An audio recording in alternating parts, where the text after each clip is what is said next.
Local businesses, here is why your lead quality sucks. And to be honest, my tech skills aren't too great either. This is the third time me filming this. Anyways, let's dive in. I'm gonna give you the 4 reasons why your Google Ads lead quality sucks, because I have worked with accounts spending $1,000 a month all the way up to $1 million a month, primarily in the home service space, and I genuinely think I can help you. My goal is to help you improve your sales, to make sure that you get more leads, more customers, and honestly just grow your business. There are way too many common things that I see when a client comes to me. And the thing is, these things are so simple to me because I have the years and years of experience, but for somebody who's a beginner, you don't know. So here's gonna be some really juicy stuff. I recommend you take notes, and I'm gonna go fast, so let's listen up. The first thing, I think that your offer as a whole is probably too generalized. If you are a roofing company and you are bidding on keywords like roofing company, you're gonna get a wide variety of different type of customers. Somebody could be price shopping, maybe somebody's even looking for a job. There's a million reasons why they could be calling you, but you wanna make sure that you're setting yourself up for success. Better yet, ask yourself, what would be the ideal service that you would actually want to sell? So instead of just bidding on roofing company,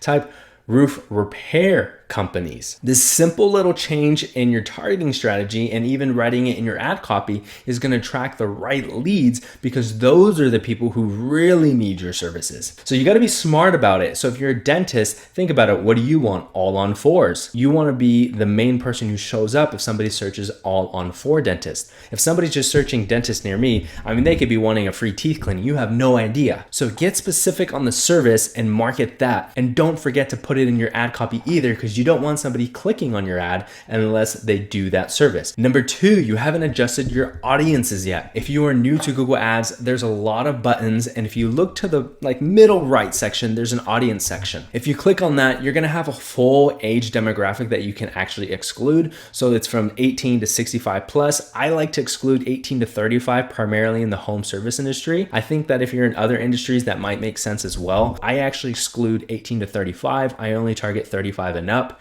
And when it comes to the income, I exclude the lower 50% of income. I'm not trying to be rude. I think if you have a financing offer, you actually may get in trouble doing this. But when it comes to home services and other local businesses, I don't think this is too much of an issue. The other thing I like to do, I don't want to get any people calling looking for a job. So I'll exclude an audience about people who are actively looking for employment. These are a lot of features that if you are new to Google Ads, you probably had no idea that you can do it, but you totally can. The third reason why you think that your lead quality sucks is probably because your tracking isn't set up correctly. You're probably tracking things like clicks, which honestly, a click doesn't mean anything nowadays. We want leads. This is going to be calls, forms, and web chats. When you first start Google Ads, it just focuses on clicks. We want to make sure that we're only tracking those true leads that come in. And how are you going to do this? You have to spend the time learning how to set up tracking. So either learn the skill, put in the hours, or hire somebody who's an expert to do it for you. This way, you not only increase your lead quality, but Google Ads is going to appreciate you as well, so that we can find more customers that are your dream-like customers. Number 4, this is going to be very tactical advice. This is going to be changing your keyword strategy. Do not use broad match. You are probably using broad match because that's just typing in the word, but you want to use phrase match and exact match. Phrase match has those quotations where exact match has the brackets. If you have a broad match keyword,